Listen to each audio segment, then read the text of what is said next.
What is going on, ladies and gentlemen? This is your boy Willie Does Wrestling, back at it again with a brand new video and a tier list video here today. Obviously, tomorrow will be the last day of 2024, so I figured why not do what we did last year, where we went and we ranked every WWE champion in 2023. So this year, we're going to do the same thing. We are going to rank every single WWE champion in the year 2024. We got 5 tiers here to rank, as we got S tier, which means absolutely amazing, great title reign. We got A, which was like it was great, but not like Hall of Fame worthy. We got B, which is somewhere down the middle, some good, some bad, a little bit in between. C, which was like more negatives than positives.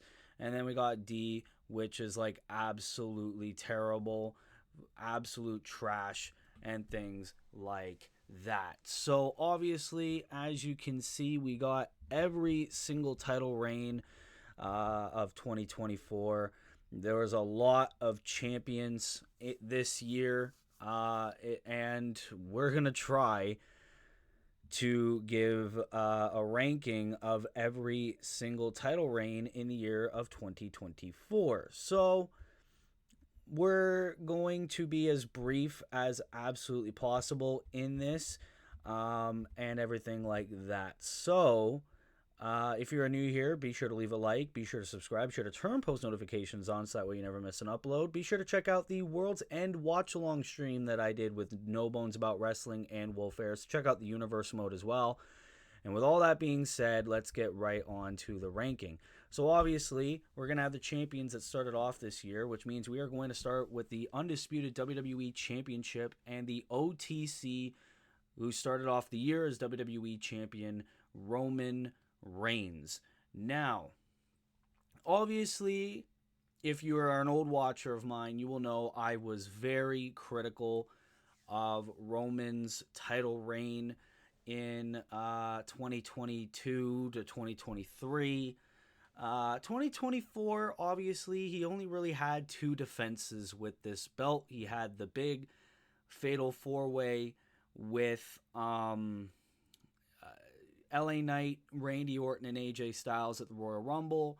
And then he had the match at WrestleMania 40 with Cody Rhodes, where he lost the WWE Championship. Obviously, he also competed in the tag team main event of night 1, where he teamed with The Rock to take on Cody Rhodes and Seth Rollins. So in terms of him as a champion in 2024, Roman Reigns didn't really get to do much. Obviously, though, he was in the big matches. So for Roman, obviously, I wouldn't say he was more S tier, considering the fact he rarely defended the championship, but he was in big matches. So for that, I'm not going to give him S tier. It's going to be the same as last year.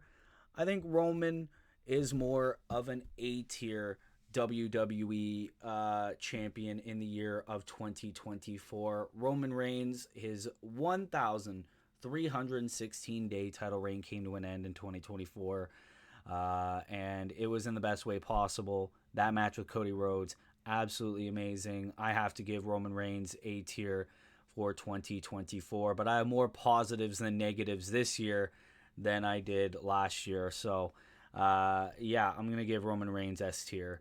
Then we got the Intercontinental Champion Gunther, who started off the year as champion. Obviously, Gunther was another champion who had a very long reign. The longest Intercontinental Championship reign of all time, to be exact. And Gunther was a great champion in terms of the IC belt. And 2024, he defended it most of the time on TV.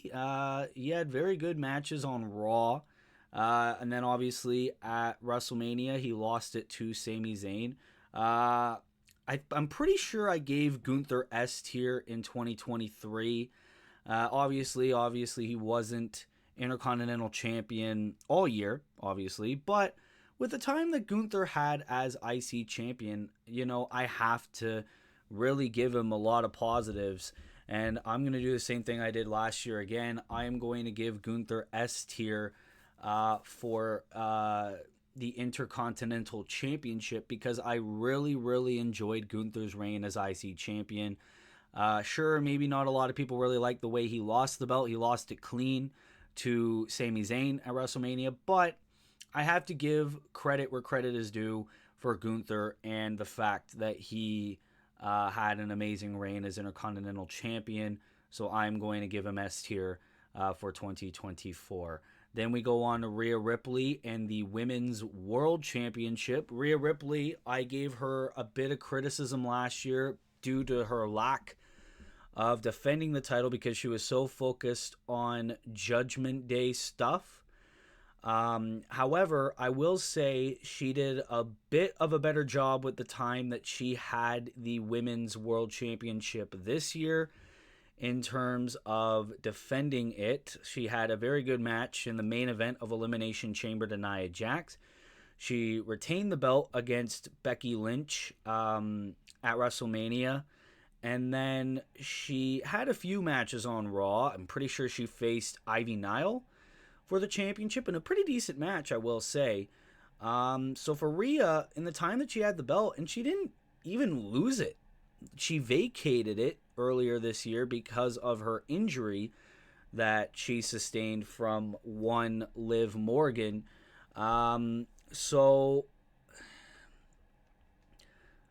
Like, it's between S and A. I'm probably going to give it... Honestly, I'm going to give it A tier. I'm going to give Rhea Ripley's Women's World Championship reign an A tier because she did pretty good with this reign and everything like that. I think Rhea Ripley was a very good Women's World Champion back when she had the belt. I think it's pretty obvious she might win the championship back either on the Raw debut on Netflix or, maybe the road to WrestleMania 41, because I feel like this feud with Liv Morgan isn't going to end anytime soon. But in the time that Rhea Ripley had the Women's World Championship to start off the year, I think she did very good. So I'm going to put her on A tier. Then we go on to the Men's World Heavyweight Championship as we have Seth frickin' Rollins. Now, it's a bit of a hard one. I gave Seth Rollins S tier last year, and for Rollins this year, he defended the title against Drew McIntyre at day one. He defended the championship against Jinder Mahal at day one. But then he had an injury that scared a lot of people because we were afraid he wasn't going to make WrestleMania. But he still spent the last few months on TV. He got involved with the Bloodline feud, and then obviously he went on to WrestleMania where he lost the world title to Drew McIntyre. However, because of the period that Seth Rollins really didn't defend the belt a whole lot and he wasn't active while he was the world champion, I'm honestly going to put him on B tier. I think Seth Rollins, it kind of defeated it, but I'm going to give more credit points because of that match he had with Drew McIntyre at WrestleMania. It was a very good opening match. I very much enjoyed it. Rollins, hopefully he wins the championship back very, very soon because I would very much love to see another world title reign for Rollins. But, I'm going to give it B tier this year. Io Sky, honestly, I might do the same thing. I'm going to do B tier because a lot of her title defenses haven't really been that memorable besides the WrestleMania match she had with Bayley where she lost the belt. And this is no disrespect to Io Sky. I very much think she is a very talented performer, but she did a lot more in last year than she did this year with the WWE Women's Championship.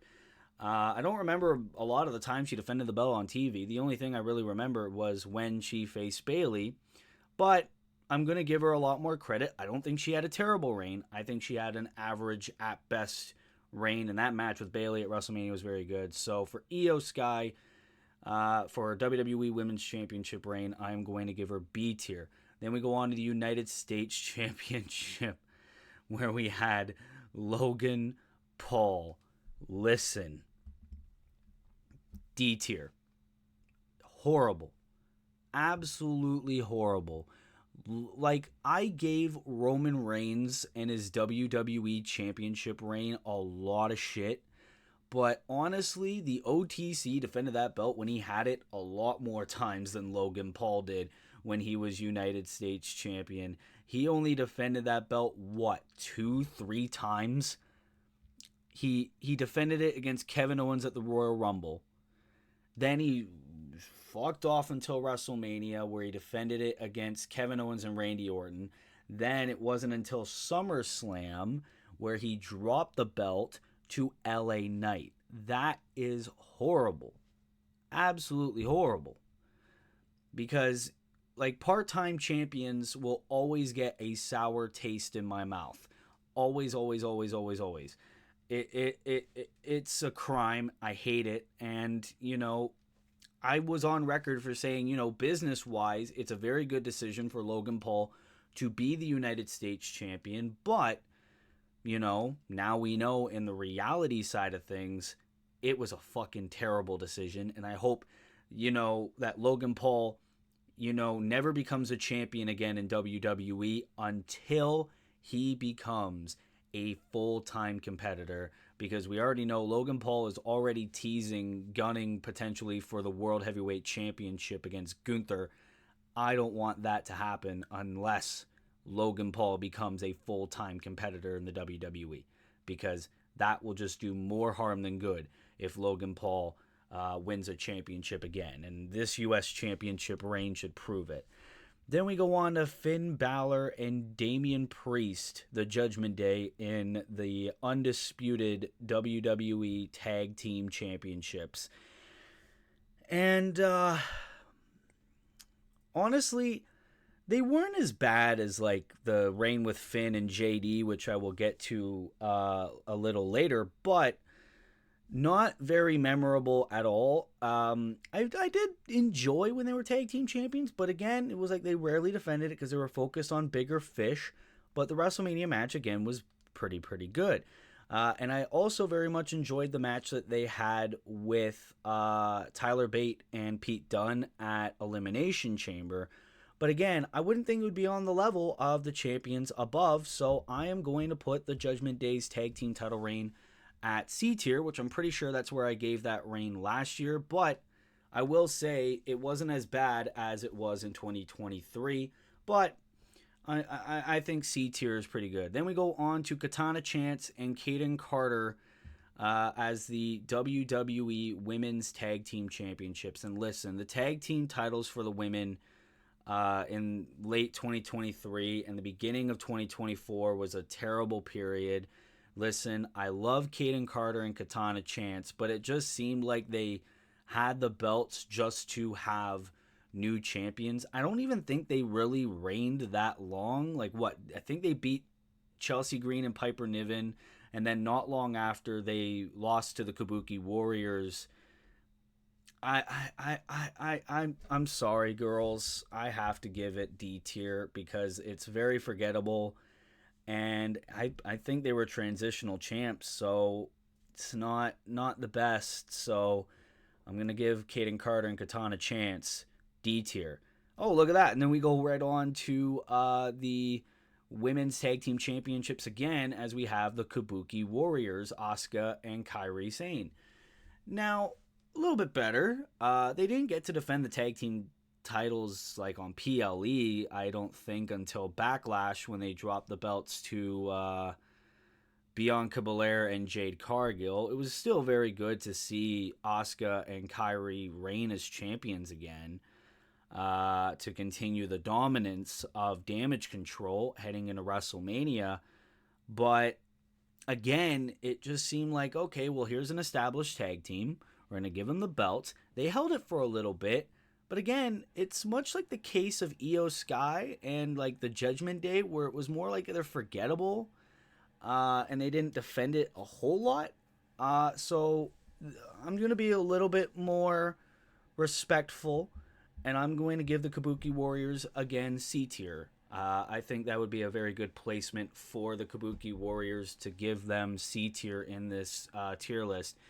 Then we go on to the SmackDown Tag Team Championships. In that latter match, it was A-Town Down Under, Austin Theory and Grayson Waller. And tag team wrestling was such a bad year for WWE. It really was. It like I don't know what to put, like where to put Austin Theory and Grayson Waller. I think they were the wrong choices to win in that ladder match. And I did how many times did they defend the titles? Because I don't think they ever defended them on paper. No tag team champions defended the belts on PLE. I think they only defended it like once or twice on TV before dropping it to DIY. So it was like, what was the point in them having the belts? So honestly, I'm going to give Austin Theory and Grayson Waller D tier. I think it was an absolutely horrible title reign. As much as I think both Austin and Grayson are talented as fuck, I'm probably gonna have to give Theory and Waller D tier in my honest opinion. Then we go on to the Raw side of things, as we have the Raw Tag Team Champions, which were the Awesome Truth. And I know a lot of people were very critical of this title reign. Was like, why? I know there was like the Judgment Day and Awesome Truth storyline and everything, but they did defend them a little bit. And I liked how like R-Truth a couple of times was like, oh, I talked to Adam Pearce and I got us a tag team championship match. And Miz was like, what? No, why would you do that? You know what I mean? You just got manipulated and all that.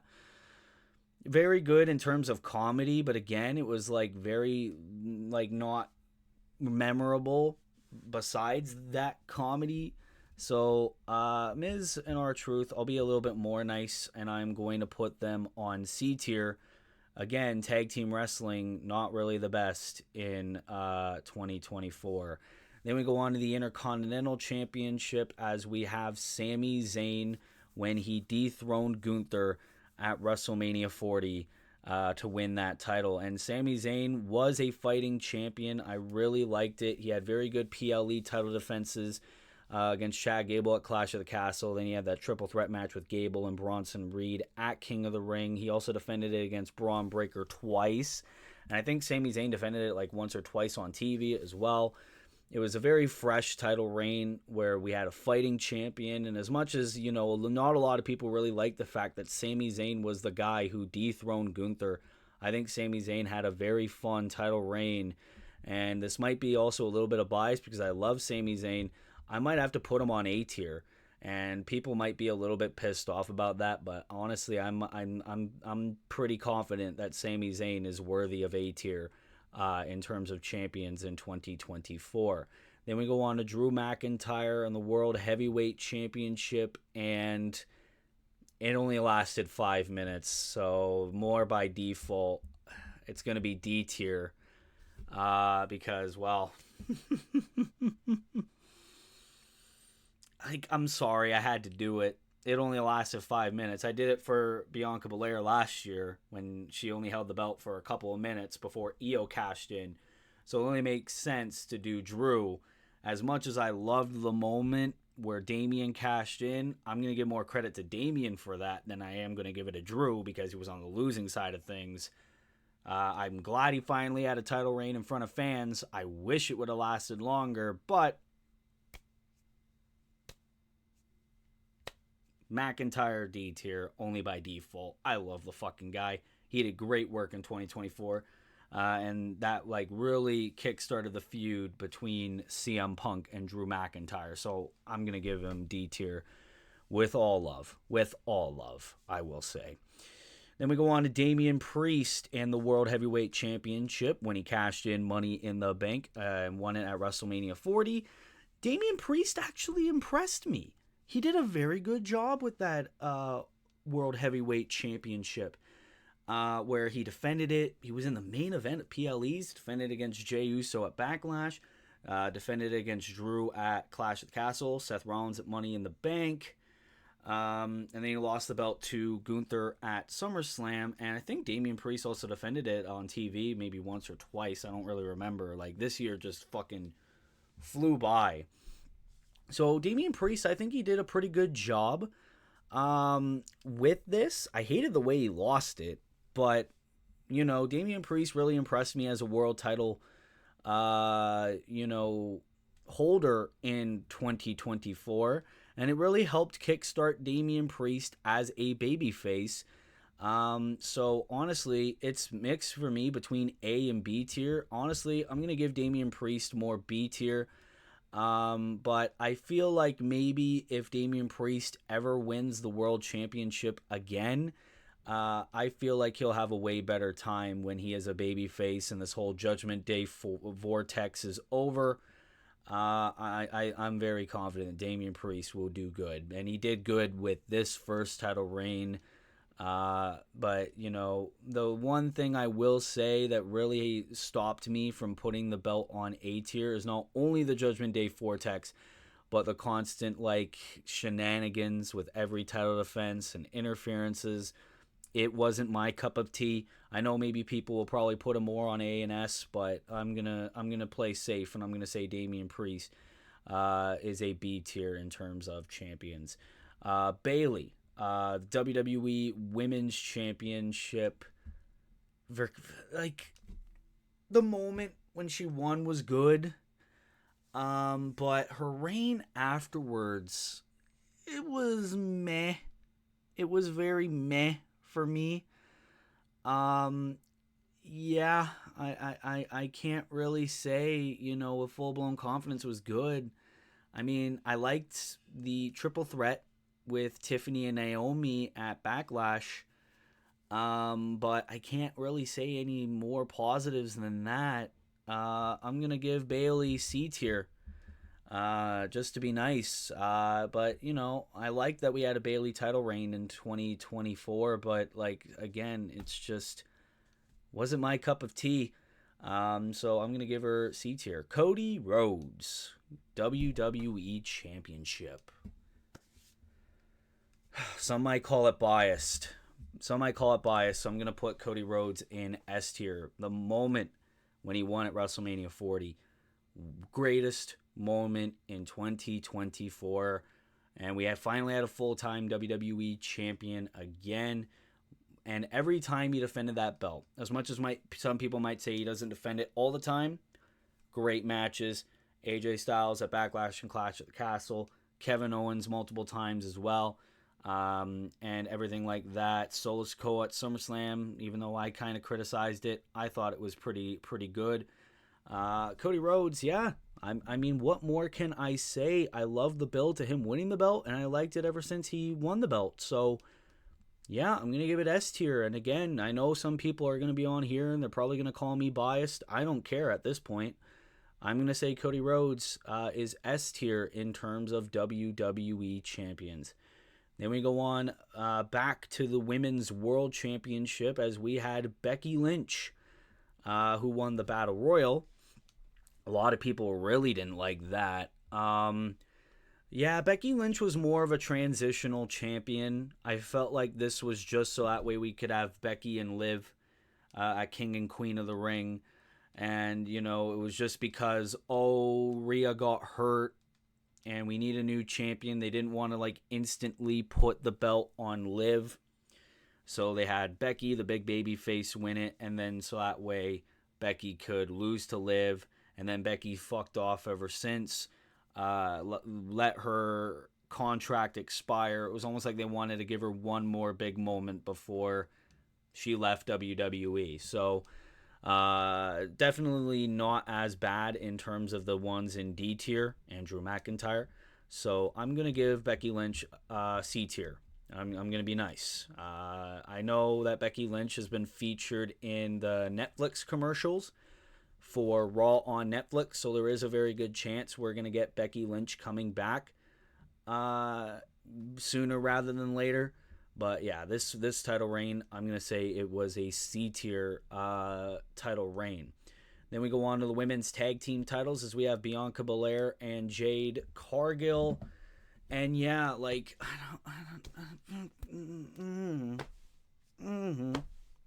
it was all right. Short for my liking. Yeah, I might just give them C tier because really, they weren't focused on the belts ever since winning them, It was more like they had them, and then they were focused more on the Queen of the Ring tournament. And then when they went and defended them at Clash at the Castle, they lost them to the Unholy Union. So I don't know. I'm going to be nice. I'm going to give Bianca and Jade C tier. Then we go on to Liv Morgan and the Women's World Championship. And obviously, she had more title defenses. And it was more of the same criticisms that I gave Rhea's title reign last year, where she's focused more on Judgment Day bullshit. And when she did defend the belt, it was aight. But it was mainly this endless Rhea Ripley feud that, like, I don't know. Like, it was pointless. But she still defended the belt. She's still the champion to this day. But I wouldn't say it's on the caliber of these 5 reigns right here. So I'm going to be nice. I'm going to give Liv Morgan B tier. But that's not saying much. I don't know, man. Then we go on to the women's tag team titles as we got the Unholy Union. And listen, I love Alba Fire. I love Isla Dawn. But it seems very clear to me that they were only the champions because Clash at the Castle was in Scotland. And they wanted to give them the big Scottish pop. Because ever since, they didn't do anything until they lost the belt. So it was like, oh, here you go. You're in Scotland. You get a title reign, and then screw off and then drop them. Like that was pointless, in my honest opinion. So, Unholy Union, I'm going to give them D tier. Like, wasn't really that good, in my honest opinion.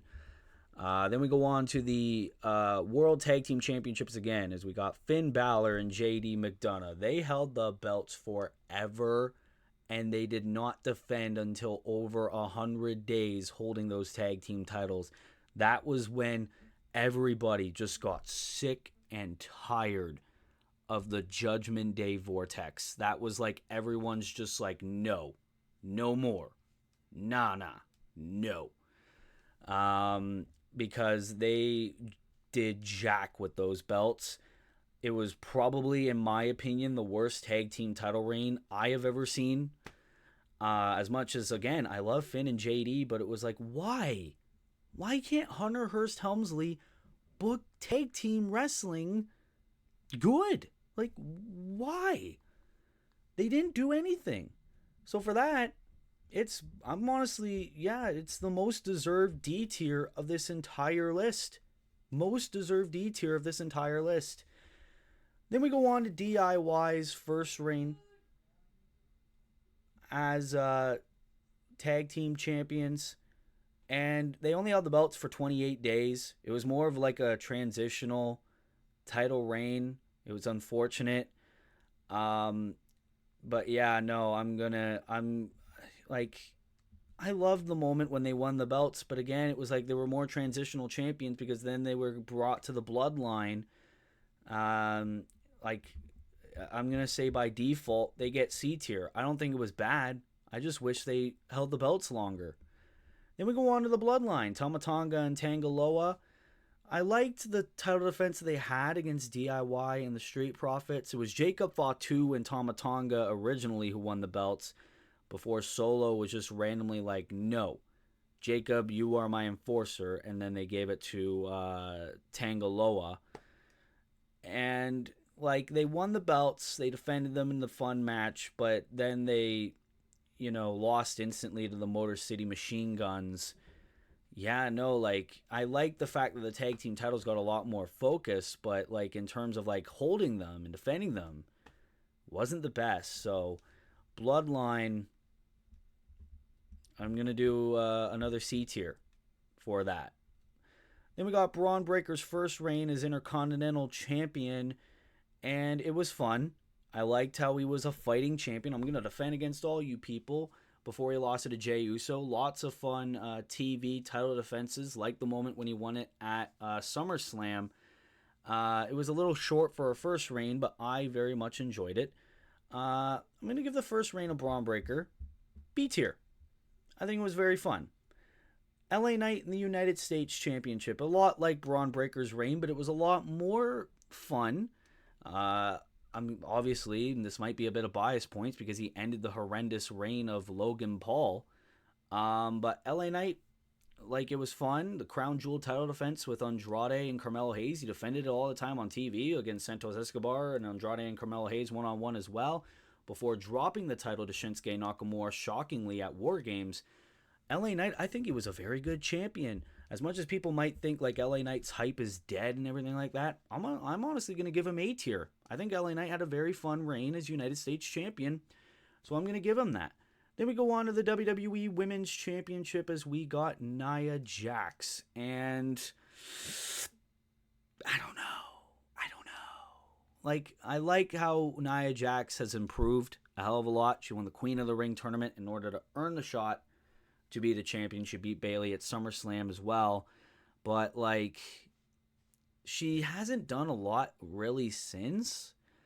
Mainly like the Crown Jewel Championship she was focused on, and then like more of the focus of this reign was more of like feuding with Bayley, and then it was like the will she, won't she, ever since she aligned herself with Tiffany Stratton. It's kind of like gotten my hands up a little bit. It's like, I don't know.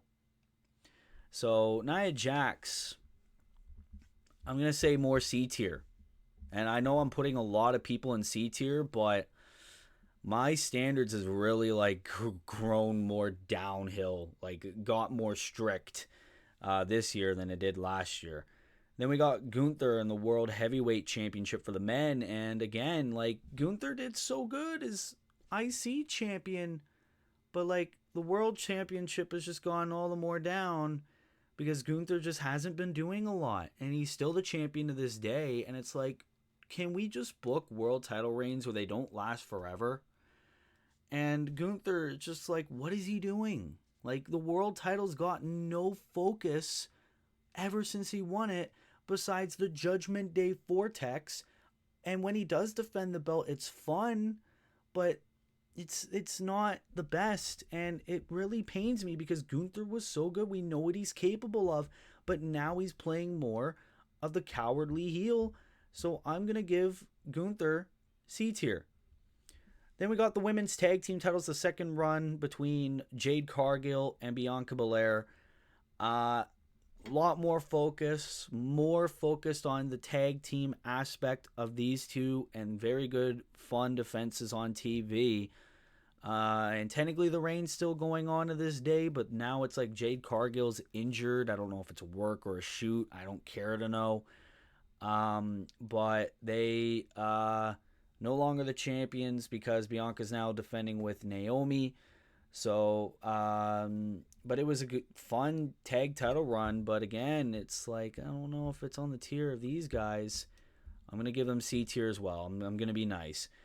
Jey Uso in the IC Championship, short, very short, but the moment was very, very fun.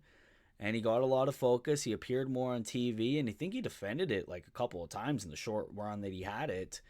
And I like the fact that Jey Uso finally became a singles champion. I'm going to put him on B tier. Then we got Braun Breaker and his second run as IC champion. And he did very, very good now. Like, now that he has had this second run. And all the TV defenses he has gotten. The pay-per-view defenses with Ludwig Kaiser and Sheamus at War Games. Braun Breaker is going to be the future. Braun Breaker is going to be that guy where he's just boom. So I'm going to give Braun Breaker A tier. Then we go on to the Motor City Machine Guns. It pains me.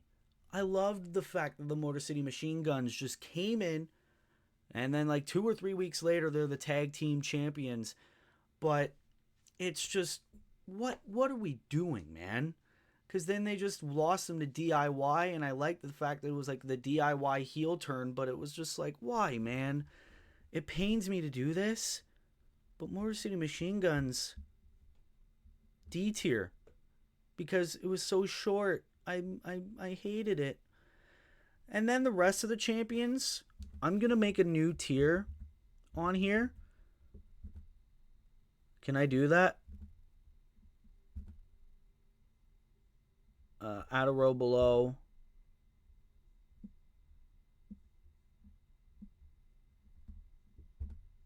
Can I not do that? Oh, whoops. Okay.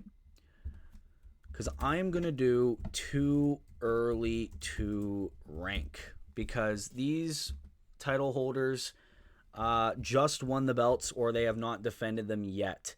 Obviously, we got Shinsuke Nakamura in the United States Championship. We got DIY and the World Tag Team Championships. We got Chelsea Green, who just won the Women's United States Championship. I hope she has a good reign. And then we got the War Raiders, who ended the never-ending title reign of the Judgment Day. So with that concludes my tier list for every WWE champion in 2024. To recap quickly, for S tier, we got Gunther in the IC Championship, and we got Cody Rhodes in the WWE Championship. A tier, we got Roman Reigns, Rhea Ripley, Sami Zayn, LA Knight, and Braun Breaker's second title reign. B tier, we got Seth Rollins, Io Sky, Damian Priest, Liv Morgan, Braun Breaker's first reign, and Jey Uso. C tier, we got the Judgment Day, Finn and Damian. We got the Kabuki Warriors, Awesome Truth, Bayley, Becky Lynch, Jade and Bianca, both reigns. DIY's first reign, the Bloodline, Nia Jax, Gunther, and Bianca and Jade again. D tier, we got Logan Paul, Kaden Carter and Katana Chance, A-Town Down Under, Drew McIntyre, Unholy Union, Judgment Day, Finn and JD, and then the Motor City Machine Guns, unfortunately.